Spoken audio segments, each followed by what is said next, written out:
नमस्कार, बहुत स्वागत है आपका स्वदेश न्यूज में। मैं हूं आपके साथ अंशुल शर्मा और आप देख रहे हैं सीमा पर शाह। जी हां, क्या भारत और चीन एक बार फिर तनाव की राह पर बढ़ रहे हैं? चीन के राष्ट्रपति शी जिनपिंग ने अचानक अरुणाचल प्रदेश से सटे तिब्बत का दौरा किया और इसके बाद अब भारत के गृह मंत्री अमित शाह ने बॉर्डर पर जाने के बाद ये सवाल स्वाभाविक तौर पर उठने लगे हैं। शी जिनपिंग की ये यात्रा भारत के साथ चल रहे सीमा विवाद के बीच हुई। 2013 में सत्ता संभालने के बाद उनका ये पहला तिब्बत दौरा माना जा सकता है। इस बीच भारत के गृह मंत्री अमित शाह शनिवार को 2 दिन के पूर्वोत्तर दौरे पर पहुंच रहे हैं और उनके दौरे की शुरुआत शिलांग से होगी।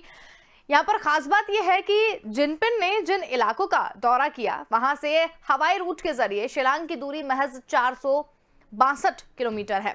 शाह भी उसी इलाके का दौरा करने जा रहे हैं। इस दौरान शाह पूर्वोत्तर के 8 राज्यों के मुख्यमंत्रियों के साथ एक अहम मीटिंग करेंगे जिसमें सीमा विवाद सबसे अहम मुद्दों पर चर्चा हो सकती है। दरअसल पूर्वोत्तर राज्यों के बीच काफी समय से ये जो विवाद है वो चल रहा है, जिसमें असम, मेघालय, त्रिपुरा, नागालैंड, मणिपुर, मिजोरम, अरुणाचल प्रदेश और सिक्किम शामिल है। असम का अरुणाचल प्रदेश, मेघालय, नागालैंड और मिजोरम के साथ सीमा विवाद है और पहले जिनपिंग ने शाह का यह दौरा कितना अहम है, इसी मसले पर आज इस कार्यक्रम में हम बात करेंगे। तो जिस तरीके से देखा गया था, कल शी जिनपिंग का दौरा था, उसने उस क्षेत्र का दौरा किया जो कि अरुणाचल प्रदेश की सीमा से सटा हुआ था। इसके बाद क्या कुछ कहा, क्या कुछ हुआ उस बीच में, इसमें हमने कल चर्चा की थी। लेकिन अब आज शाह का दौरा जो है वो वहां पर देखा जा रहा है। शाह का दौरा भी उसी क्षेत्र में है जिसमें शी जिनपिंग गए थे। सीमा पर किस तरीके से चीजें हैं वो देखने को मिल रही हैं। चीन अरुणाचल से सटे इलाकों में मिलिट्री कंस्ट्रक्शन का भी काम कर रहा है। चीनी राष्ट्रपति का दौरा भारत के लिए चेतावनी की तरह हो सकता है, क्योंकि यहां पर बार बार देखने में आ रहा था कि भारत का जो रवैया था वो थोड़ा सा सुस्त नजर आ रहा था। लेकिन इसके बाद जब यहां पर देखा जा रहा है चीन को लेकर, तो इसी पर चर्चा आज हम करेंगे। दोनों मेहमान हमारे साथ यहां पर जुड़ चुके हैं, जिसमें विंग कमांडर प्रफुल्ल बख्शी जी हमारे साथ में हैं। इसके साथ ही हमारे साथ अनुपम तिवारी जी जो भी रक्षा विशेषज्ञ हैं, दोनों ही हमारे साथ में यहां पर जुड़े हुए हैं। बहुत स्वागत है आपका स्वदेश न्यूज में। तो विंग कमांडर सर, सबसे पहला सवाल आपसे ही, क्योंकि कई बार हम इस मुद्दे पर बैठ चुके हैं, चीन को लेकर चर्चा कर चुके हैं। कल की अगर बात करें तो शी जिनपिंग का दौरा वहां पर देखा गया, उसके बाद अब शाह का दौरा उसी क्षेत्र में, तो क्या समझा जाए, इसके क्या मायने निकाले जाएं? हो रहा जो जिनपिंग ने किया है ये दौरे का, उसमें तिब्बत भी होके आए हैं और ये इलाके को भी विजिट कर रहे हैं। इस समय दलाई लामा का बर्थडे निकल चुका है। भारत ने इसमें पहले, मेरे को लगता है, अब पहल करी है, उसको बर्थडे भी विश किया है।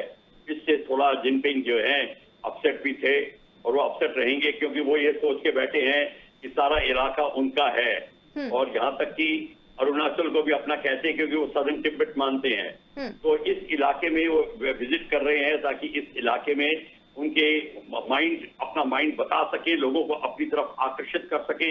ये बेसिकली एक पॉलिटिकल लीडर का जो है, और उन्होंने पहले पिछले विजिट्स में उन्होंने रिलीजियस लीडर्स को मिले हैं, यूथ को एम्प्लॉय किया है, यूथ को उनकी शपथ ग्रहण कराई है। और उनकी शपथ ग्रहण कराने में चीन में कभी नहीं होता कि आप रिलीजियस टीचर को बुलाएं और शपथ ग्रहण करवाएं। उन्होंने यूथ से उनके रिलीजियस लीडर को बुला के शपथ ग्रहण करवाई।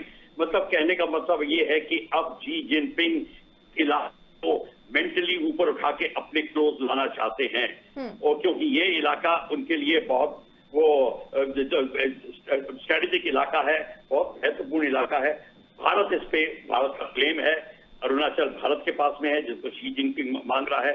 चाइना ने जितना प्रिपरेशन करी है लद्दाख से लेकर अरुणाचल तक, 800 में 5 एयरफील्ड, करीब 6 मिसाइल बेसेस हैं, रेलवे स्टेशन हैं। उन्होंने बुलेट ट्रेन तो लेके आए हैं, उनके सिपाही अब बुलेट ट्रेन में बैठ के आएंगे। रोड है, एयरफील्ड है, एडवांस लैंडिंग ग्राउंड है, हेलीपैड्स हैं।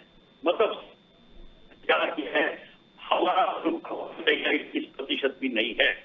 कहने का मतलब है वो इतने सीरियस हैं। मैं ये बताने की कोशिश कर रहा हूँ कि वो इतने सीरियस हैं और इसीलिए वो इस इलाके में अब वो नहीं चाहते कि कोई दखल अंदाजी हो। और आपका मैं ध्यान केंद्रित करता हूँ, जो 29 अगस्त 2020 को जो अटैक में, जो पेंगोंग लेक के साउथ में जब अटैक किया था, 7 हाइट्स हमने ली थी, वो तिब्बतन खंपा सोल्जर्स को जिन्होंने हमने एम्प्लॉय किया है, वो सोल्जर्स थे।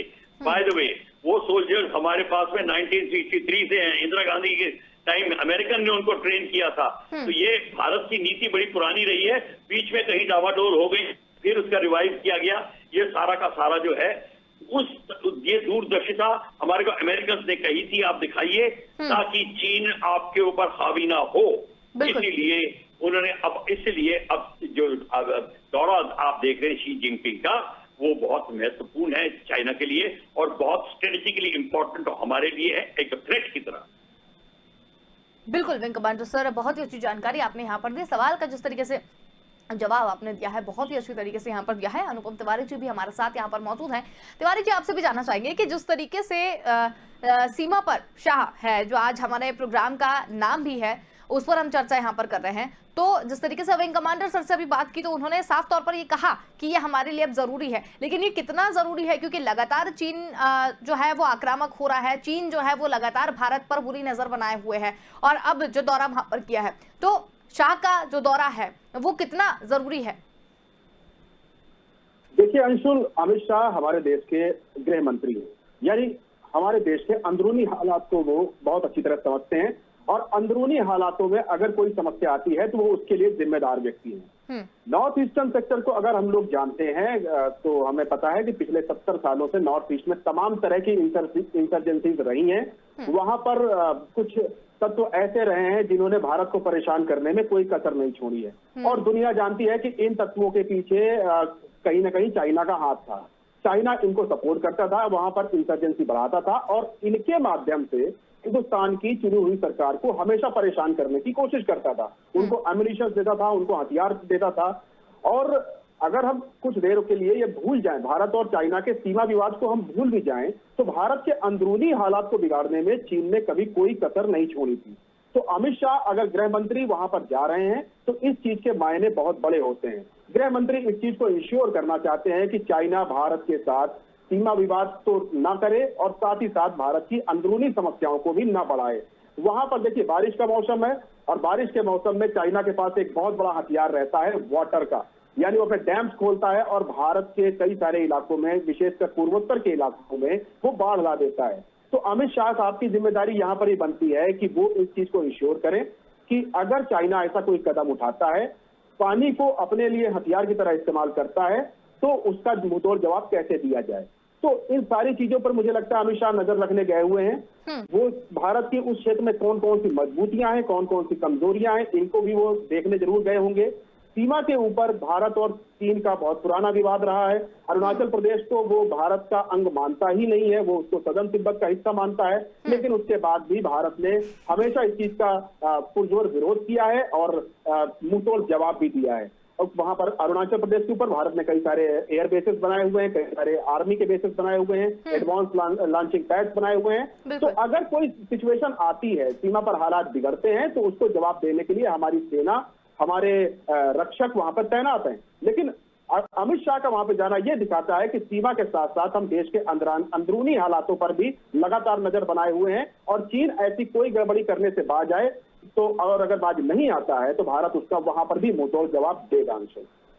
बिल्कुल विंग कमांडर सर, बात यहाँ पर की जा रही है चाइना की, वो किस तरीके से भारत में घुसने की लगातार कोशिश कर रहा है। आप और हम कई बार इस पर चर्चा कर चुके हैं कि भारत को क्या करना चाहिए, किस तरह का रुख अपनाना चाहिए। तो क्या ये जो दौरा अभी देखा जाए सीमा का, जिसमें शी जिनपिंग अभी दौरा करके गए हैं और अब आज दूसरे दिन अमित शाह भी उस जगह का दौरा करने पहुंच गए हैं, तो क्या इसे ये मान लिया जाए कि अब भारत वाकई में चीन को जवाब देने की तैयारी कर रहा है? देखिए, एक तो जवाब देना तो निरंतर कार्रवाई होनी चाहिए, जवाब देने की जरूरत नहीं होनी चाहिए। जब आपकी पॉलिसी क्लियर होती है तो आपको समय दर समय, टाइम दर टाइम आपको अपना फ्लैग दिखाना चाहिए और वहां पे अपनी मौजूदगी का जवाब देना चाहिए। ये नहीं कि वो आए हैं तो इसलिए हम जाएंगे। ये तो एक रूटीन मैटर होना चाहिए होम मिनिस्टर के लिए, खासकर जो कि इतना प्रभावित क्षेत्र है, इतना से भरा हुआ क्षेत्र है। ये एक बात तो दूसरी है, चीन और जिस तरह सामाजिक गतिविधियों के अंदर दखल कर रहा है और उसके अंदर सोशो इकोनॉमिक स्ट्रक्चर को एक्सप्लोर कर रहा है, वो क्या कर रहा है, वहां नए नए गांव बना रहा है। अरुणाचल में खासकर नए गांव बनाता है, और जब वो नया गांव बना के हम उसको आपत्तिजनक कहते कि गांव बॉर्डर के इतने क्लोज क्यों ला रहे हो, तो वो कहता है आप तो फौज ला रहे हो, मैं खुशहाली ला रहा हूं, मतलब ऐसे उसके नैरेटिव होते हैं। तो ये सारी की सारी चीज ये है महत्वपूर्ण इसलिए है कि जब आवाम वो सोचता है उसकी साफ हो जाएगी तो उसका लड़ाई करना आसान हो जाएगा। ये आप देखिए बांग्लादेश की लड़ाई पाकिस्तान इसलिए हारा था, आवाम खिलाफ हो गया था। जब आवाम आपके साथ होता है तो लड़ना बड़ा आसान हो जाता है। इसीलिए दोनों लीडरशिप्स जो हैं अब देखेंगी कि आवाम किस तरीके से सोच रहे हैं। हमारे को ये फायदा ये है, हमारे लोग हमारे में पूरी आस्था रखते हैं, जो नॉर्थ ईस्ट में है हमारे साथ में है, चाहे वो किसी भी तिब्बत ओरिजिन के हो, लद्दाखी हो, जो भी हो, वो सब हमारे साथ में है। और हम उनको पूरा का पूरा उनको जिसको एम्प्लॉयमेंट यूथ और वो सारा कुछ करा रहे हैं, एजुकेशन प्रोग्राम बढ़ा रहे हैं। हालांकि हमने देर कर दी है, इसमें दो राय नहीं है। और इसको चाइना जो है एक्सप्लॉइट करने की भी कोशिश कर रहा है। चाइना एक्सप्लॉइट कर रहा है हमारी जो हमने फौजी गतिविधियां, जो प्रिपरेशन है जिसमें हम पीछे रह गए हैं, क्योंकि ये प्रेजेंट गवर्नमेंट बहुत जोर लगा रही है। अब वो 3 टाइम्स 4 टाइम्स 5 टाइम्स स्पीड से वो कार्यक्रम कर रही है, फिर भी इसमें 7-8 साल अभी लगेंगे हमको। तो इस बात को मद्देनजर रखते हुए इस समय हमारी जो सीमा सुरक्षा की जो इस नॉर्थ ईस्ट में है थोड़ी सी सीरियस है, मामला सीरियस है। मैं खतरनाक नहीं कहता, क्योंकि हमारी जो सेना है आपने देख लिया, हम जब सोते रह गए थे कारगिल में, फिर भी हमारी सेना हमको बचा के ले आई। तो क्वेश्चन ये है, पर आहुति देनी पड़ती है लोगों को जान की, तो जान की आहुति तो हमारा जवान दे देगा। क्वेश्चन है हम इस पे कब तक डिपेंड करेंगे। हमको अपने पूरी की पूरी तैयारी करनी पड़ेगी, और इसमें हमने जो देर कर दी है। और जब मैंने कल भी आपको एक पॉइंट दिया था, हमको डिफेंस में स्वावलंबी होना पड़ेगा। जब तक हम स्वावलंबी नहीं होंगे, चीन का मुकाबला करना इस समय हमारे लिए भारी पड़ सकता है, क्योंकि 85% ऑफ द वेपन सिस्टम चीन बनाता है। हम कोई मेजर वेपन सिस्टम नहीं बनाते जिससे कि हम लड़ाई कर सके, सब खरीद रहे हैं। ये हमारी बहुत बड़ी हमारे को हैंडीकैप है। इस हैंडीकैप को जल्द से जल्द दूर करने के लिए हमको अपने प्राइवेट इंडस्ट्रीज को लाना पड़ेगा, इंडिजिनाइजेशन प्रोग्राम करने पड़ेंगे। इसमें हमारे को पिछली गवर्नमेंट ने 70 साल में नींद ली है, काफी सोते रह गए हैं, और उस नींद को जगाने के लिए मोदी गवर्नमेंट जो इस समय कार्यक्रम कर रही है सराहनीय है, पर हमको और जोर लगाना पड़ेगा। इसलिए बहुत जरूरी है कि अब हमारी पूरी तैयारी हो तब। और चीन अब पूरा का पूरा अपना असर डाल रहा है नॉर्थ अपने वेस्टर्न बॉर्डर के ऊपर। अफगानिस्तान में दखलंदाजी कर रहा है, सीपीईसी में तो है ही। अब वो अफगानिस्तान पाकिस्तान के साथ मिलकर कार्यक्रम करना चाहता है। हालांकि पाकिस्तान अफगानिस्तान के खिलाफ है, वहां पे भी हमारी जो स्थिति बहुत है गर्मा जाएगी। तो पीओके से लेकर लद्दाख का पूरा एक फ्रंट बन जाएगा, एक आर्क बन जाएगा 60 डिग्री का, तो वो हमारे को खतरनाक कर सकता है। इसीलिए ये सारा का सारा जो अब दौरे कार्यक्रम चल रहे हैं, ये तो होने ही चाहिए, पर उससे ज्यादा हमारे को इंडिजिनाइजेशन और वेपनाइजेशन में साइबर का बहुत इस्तेमाल चीन करने वाला है। और जो बायोलॉजिकल वॉरफेयर है तो उसने स्टार्ट कर ही दी है, जैसे कि आप देख रहे हैं। उस बायोलॉजिकल वॉरफेयर का मैं चर्चा करूंगा, पर जैसे अभी अनुपम साहब ने बोला था, उन्होंने डैम्स बनाए हैं। डैम्स का मतलब है उनके पास में डेंजरस फोर्स है, जो जिनीवा कन्वेंशन में बैंड है। मतलब आप ऐसी चीज का इस्तेमाल करो जो कि नेचुरली डेंजर पैदा कर सकती है, जैसे न्यूक्लियर पावर प्लांट और डैम्स। अगर वो टूट जाते हैं या उनमें से पानी छोड़ा जाता है तो पूरा का पूरा एरिया जो है बाढ़ में आ जाएगा, पूरा आसाम हो जाएगा। आज भाखड़ा डैम टूटता है मॉनसून में, तो पाकिस्तान नॉर्थ और पाकिस्तान इंडिया नॉर्थ पूरा पानी में आ जाएगा। ये जो चीज है चीन इसका फायदा उठा सकता है। Due to gravity drop the flow of the rivers, ये एक कर रहा है, रिवर के रुख चेंज कर रहा है, टनलिंग करके रिवर को कनेक्ट कर रहा है। इसके लिए भारत को चाहे आईसीजे के पास जाना पड़े या कुछ भी करना पड़े, आपत्ति उठानी पड़ेगी। बिल्कुल विंग कमांडर सर। अनुपम तिवारी जी, आपसे एक सवाल ये है कि जिस तरीके से चीन ने अपनी जो चीज़ें हैं वो यहाँ पर कर दी है, चाहे वो बुलेट ट्रेन चलाने को लेकर हो, एक इंफ्रास्ट्रक्चर जो है वो यहाँ पर खड़ा कर दिया है। अगर मान के चलिए अगर भारत और चीन का युद्ध होता है तो जो बुलेट ट्रेन है, क्या उसमें जो रणनीतिक रूप से वो उसके काम आएगी? क्या उसने इस चीज की तैयारी पहले से कर ली है? बुलेट ट्रेन काम आएगी नहीं आएगी, ये हाइपोथेटिकल क्वेश्चन है। लड़ाइयाँ कई फ्रंट पे एक साथ लड़ी जाती हैं। टेक्नोलॉजिकली वो हमसे सुपीरियर है, इसमें कोई दो राय नहीं है। उन्होंने काफी काम किया हुआ है और उसके उनको परिणाम दिखाई दे रहे हैं। टेक्नोलॉजिकली सुपीरियर होने से ही अगर लड़ाइयाँ जीत ले जाती तो अमेरिका अफगानिस्तान से हार के नहीं जा रहा होता। अंशुल, आप ये चीज जरूर ध्यान रखिए, लड़ाइयाँ कई फ्रंट पे लड़ी जा रही हैं। लड़ाइयों में बहुत सारी चीजें हमको ध्यान में रखनी पड़ेंगी। इंफ्रास्ट्रक्चर डेवलपमेंट अलग चीज होती है, लेकिन सैनिकों की बहादुरी, सैनिकों का वॉर एक्सपीरियंस होना और सही समय पे सही चोट करना, इन सब चीजों की भी रिक्वायरमेंट होती है। और मुझे लगता है भारतीय सेना इनमें बहुत माहिर है। भारतीय सेना को इसका बहुत अच्छा खासा अनुभव है। जो रही इंफ्रास्ट्रक्चर में लैगिंग वाली बात है, तो उसके ऊपर हम पिछले कई सालों से लगातार काम कर रहे हैं। हम चाइना ने कई बार सैबोटाज करने की कोशिश करी है हमारी गतिविधियों को, वहां पर तमाम तरह के अड़चने खड़े करने की कोशिश करी है, लेकिन भारतीय बीआरओ की बात कर लें या भारत के और सारी संस्थाएं सब मिलजुल करके और बॉर्डर के ऊपर, एलएसी के ऊपर लगातार इंफ्रास्ट्रक्चर डेवलपमेंट पे काम कर रहे हैं। बॉर्डर के उस पार चाइना क्या कर रहा है उस पर हम नजर जरूर बनाए हुए हैं, लेकिन उससे हमारी गतिविधियों पे असर नहीं पड़ रहा है। अब एक चीज मैं और आपको ध्यान दिलाना चाहता हूं कि केवल इंफ्रास्ट्रक्चर से ही लड़ाइयां नहीं जीती जाएंगी, उसके साथ हमारे पास हथियार होने चाहिए और हथियार सही जगह पर होने चाहिए। तो अगर आप देख लें पिछले एक साल से चाइना के साथ जो विवाद हो रहा है, उसमें एलएसी के तमाम सारे बेसिस पे हमने अपने सैनिकों की मौजूदगी बहुत बढ़ा दी है। हमने वहां पर आर्म्स और एम्युनिशन में अच्छी खासी बढ़ोतरी कर दी है, जो कि पहले नहीं हुआ करती थी। अब चेंजेस आए हैं, पर राफेल जैसे फाइटर जेट्स हमने एलएसी की सुरक्षा के लिए लगा रखे हैं। तो यानी अगर आप इसको एक बड़े पिक्चर में देखें अंशुल, तो आपको ये समझ में आएगा कि भारत ने अब केवल डिफेंस की रणनीति छोड़ दी है। अब भारत ऑफेंसिव डिफेंस की ओर बढ़ रहा है। मैं तो चाहूंगा कि भारत सीधे ऑफेंस के ऊपर जाए। जनरल विंग कमांडर बख्शी साहब भी यही चाहेंगे कि भारत ऑफेंस के ऊपर जाए, लेकिन भारत ऑफेंस के ऊपर जाने से पहले अपने किले को मजबूत करना चाहता है। भारत ऑफेंसिव डिफेंस की बातें करता है। हम हेलीकॉप्टर्स लगा रहे हैं, हमें जो बाहर से हेलीकॉप्टर्स खरीदे हुए थे, चाहे वो चीनिंग हो चाहे अपाचे हो, उनका हम ऑप्टिमम यूटिलाइजेशन कर रहे हैं। हम अपना आत्मनिर्भर की ओर कदम जरूर बढ़ाएंगे, लेकिन आज फौरी जरूरत यह है कि हमारे पास जो संसाधन है हम उनका ऑप्टिमम यानी कि जरूरत के मुताबिक इस्तेमाल करें। और मुझे लगता है यहाँ पर भारतीय सेना उनसे बेहतर साबित हो रही है। लद्दाख की झड़पें देख लीजिए, ये पिछले कई साल पहले जो भूटान के बॉर्डर पे डेक्सोंग के ऊपर जो क्लैश हुआ था, उसको आप देख लीजिए, या अभी हाल की गतिविधियां देख लीजिए। भारतीय सेना ने हर बार दिखाया है कि बुलेट ट्रेन होना ना होना वो अलग चीज है। लड़ाइयां जंग के मैदान में लड़ी जाती हैं और भारत इन सब लड़ाइयों को जीतने में बहुत सक्षम है। बिल्कुल, बहुत ही अच्छी बात आपने यहाँ पर कही है। विंग कमांडर सर भी कुछ कहना चाह रहे थे। जी बोलिए सर। देखिए, मैं एग्जैक्टली यही बात कर रहा हूँ जो अनुपम साहब कह रहे थे। मैं तो कह रहा हूँ कि इक्विपमेंट अगर वो है हमारे पास में तो अच्छी बात है, नहीं है तो हमारे को इसका अभाव पड़ेगा।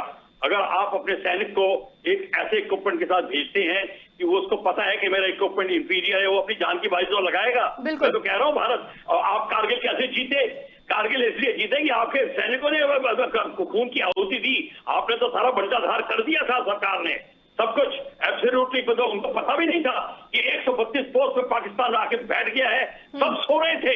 ये तो सारा का सारा हमारे वीर जवानों ने, 500 लोगों ने जब अपनी जान की बाजी दी है, तब हमने कारगिल जीता है।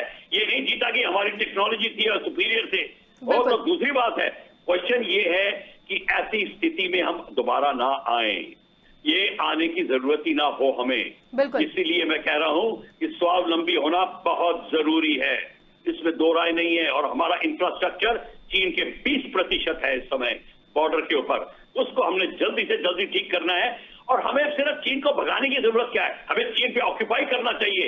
ये हमने कब से डिफेंसिव एटीट्यूड जो हमको 300-400 साल की गुलामी से मिला है, ये हमको हानिकर करती है। हम लड़ेंगे नहीं, हम शांति प्रिय हैं। अरे हमको ज्यादा कनिष्का ने चीन पे अधिकार जमाया था, हमें ये अपने सैनिक को बताना चाहिए कि चीन की धरती पे तुम काबू करोगे, पाकिस्तान की धरती पे काबू करोगे। ये नैरेटिव हमारा होना चाहिए, ये हमारा नहीं होता। हम ये कहते हैं बात घुमा फिरा के कि हाँ हम कर देंगे, ये नहीं होता। इसलिए मैं ये अभी कह रहा हूँ, सैनिकों को, और सैनिक कोई अनपढ़ नहीं आता, सारे के सारे ग्रेजुएट होते हैं। यानी मेरी यूनिट में मेरे से ज्यादा एजुकेटेड सैनिक थे, पीएचडी और डॉक्टरेट ले रखी है उन्होंने। तो ये वो कम बात नहीं है। क्वेश्चन ये है अब जो सैनिक आ रहा है उसको आप सिर्फ वो 1948 का सैनिक नहीं है, वो फर्क है। तो इसीलिए उसको भी जो देखता है सामने क्या हो रहा है, वो देखता अपनी लीडरशिप को क्या हो रहा है, वो देखता मिनिस्ट्री ऑफ डिफेंस में क्या प्रॉब्लम है, वो देखता आईटीबीपी सामने बैठी और हमारे लीडर्स कुछ नहीं बोल रहे और जमीन के ऊपर जमीन जो चाइना घुसता चला आ रहा है, वो साला सोता थोड़ी रहता है, वो बातें करते हैं लंगर में, वो सारी बातें होती हैं और वही लीक होती हैं बात। इसीलिए हमको ये बात से ध्यान रखना चाहिए कि हमको इस समय पूरी जागरूकता से काम करना पड़ेगा। और मैं ये खुशखबरी है कि ये प्रेजेंट गवर्नमेंट ने शुरू कर दिया है, उनको इस बात का आभास हो गया है कि हमारे को अब ये 1956-57 की लड़ाई नहीं है। और मैं आपको बता दूं, जो तालमेल हमारा नहीं है मिनिस्ट्री ऑफ डिफेंस और फौज में, उसका उदाहरण मैं दिया है आपको, मैं दोबारा देता हूं। 67 में नाथुला में जब खाली करने को बोल दिया गया था जनरल सकत सिंह राठौर को, उसने उसके ऑर्डर को फाड़ के फेंक दिया और अपनी तोपें खोल दी, 500 चाइनीज मार दिए। तब हमने नाथुला हमारी फौज को सियाचिन खाली करने को कहा था। हमारे फौजी कमांडर ने विनती करी, डिबेट करी, उनसे आर्ग्यूमेंट करी और वो बचा के ले गए। फिर जब समुद्रम चौक को खाली करने को बोला जनरल सुंदर जी को, उसने पूरी एक ब्रिगेड फ्लाई इन करी और without obeying the orders falcon operation किया और समुद्रम चौक को बचा लिया। उस ऑपरेशन को मिनिस्ट्री ऑफ डिफेंस ने नकार दिया, यानी सैनिकों को मेडल भी नहीं दिए, सैनिकों को जो भत्ता मिलता था उस ऑपरेशन का वो नहीं दिया, मारे चिढ़ के मारे।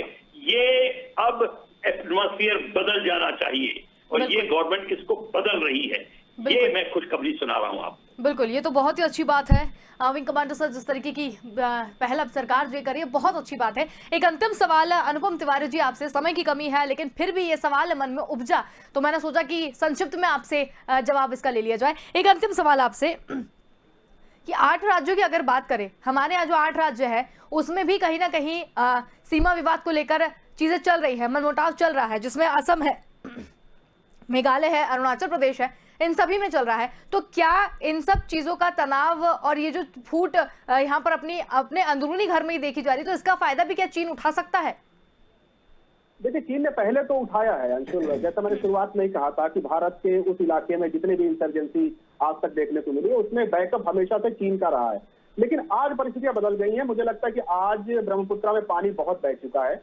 आज जो हमारे प्रदेशों के बीच में जो छोटे छोटे विवाद हैं, वो कुछ गांवों को लेकर के हैं, कुछ पर्टिकुलर इलाकों को लेकर के या कुछ पहाड़ियों और चोटियों को लेकर के हैं। लेकिन वो विवाद ऐसे नहीं है जिससे दोनों प्रदेशों में या आपस में कोई फूट पड़ जाए, कोई मतलब की कोई सिचुएशन खराब हो जाए, ऐसी परिस्थितियां नहीं लगती हैं। वो सामान्य जमीनी विवाद है जिसको सारे प्रदेश मिलकर के केंद्र सरकार की अध्यक्षता में सुलझा लेंगे। लेकिन इंसर्जेंसी को बढ़ावा नहीं मिलना चाहिए। वहां पे ऐसा कोई गुट नहीं तैयार होना चाहिए जो एक बार फिर से हथियार उठाने पर मजबूर कर दे। भारत की सेना वहां पे लड़े तो सिर्फ विदेशियों से लड़े। भारत की सेना को अपने अंदरूनी हालात को सुधारने की जरूरत पड़नी नहीं चाहिए। मुझे लगता है कि प्रेजेंट गवर्नमेंट इसके ऊपर काम कर रही है और इंसर्जेंसी से हम कभी हमेशा बचते रहे और आगे भी बचते रहेंगे। बिल्कुल तिवारी जी, बहुत ही अच्छी बात आपने यहाँ पर कही। विंग कमांडर सर भी कुछ कहना चाहते हैं इस मसले को लेकर? जी, छोटी सी बात ये कहना चाहता हूँ कि जैसे कि अभी अनुपम जी बोल रहे थे, मैं उससे सहमत हूँ, पर मैं आपको ये बताना चाहता हूँ कि पहले स्थिति नहीं थी। इंसर्जेंसी का फायदा और ऑपोजिशन का फायदा चीन ने उठाया था। 1962 में कैलकाटा में हमारे फौजियों के ऊपर हमला हुआ था कि आप अब चीन से क्यों लड़ रहे हैं। इतना जो कम्युनिस्ट पार्टी थी वो चीन पे इतनी वो क्या कहते फिदा थी कि वो उन्होंने अपने ही सैनिकों पे हमला शुरू कर दिया। ये स्थिति नहीं होनी चाहिए और अब नहीं होगी, हम दावे के साथ कहते हैं। चलिए, बहुत ही अच्छी बात आपने यहाँ पर कही और आज की जो चर्चा रही है वो काफी अच्छी रही है और जिस तरीके की यहाँ पर बातचीत होनी चाहिए थी वैसी यहाँ पर हुई है और बहुत ही अच्छी जानकारी आप दोनों से मिली है। बहुत धन्यवाद, आप हमारे साथ यहाँ पर जुड़े और इस पूरी चर्चा में शामिल हुए। तो सीमा पर शाह अब पहुंच चुके हैं। चीन किस तरीके से भारत पर बुरी नजर बनाए हुए है उसका जवाब दिया जाएगा या नहीं दिया जाएगा ये तो फिलहाल आने वाला वक्त ही बताएगा। लेकिन लगातार स्वदेश न्यूज पर इस पर प्राथमिकता से इस पर डिबेट की जाती है, लगातार इस पर चर्चा की जाती है कि भारत क्या कर रहा है। चीन लगातार बुरी नजर जिस तरीके से बनाया हुआ है, उस पर भारत का अब क्या रिएक्शन होगा, उसको देखते हुए चीन का जो दौरा है उसे काफी अहम माना जा रहा है। आपको बता दें कि चीन एक बार फिर से तनाव की राह पर बढ़ रहा है, लेकिन चीन के राष्ट्रपति शी जिनपिंग ने अचानक अरुणाचल प्रदेश से सटे तिब्बत का दौरा किया और उसके बाद अब भारत के गृह मंत्री अमित शाह ने भी बॉर्डर पर जाने के बाद ये सवाल स्वाभाविक से उठने लगे हैं कि क्या अब उसका जवाब दिया जाएगा या नहीं दिया जाएगा। ये तो फिलहाल आने वाला वक्त ही बताएगा। फिलहाल के लिए इतना ही। देखते रहिए स्वदेश न्यूज। नमस्कार।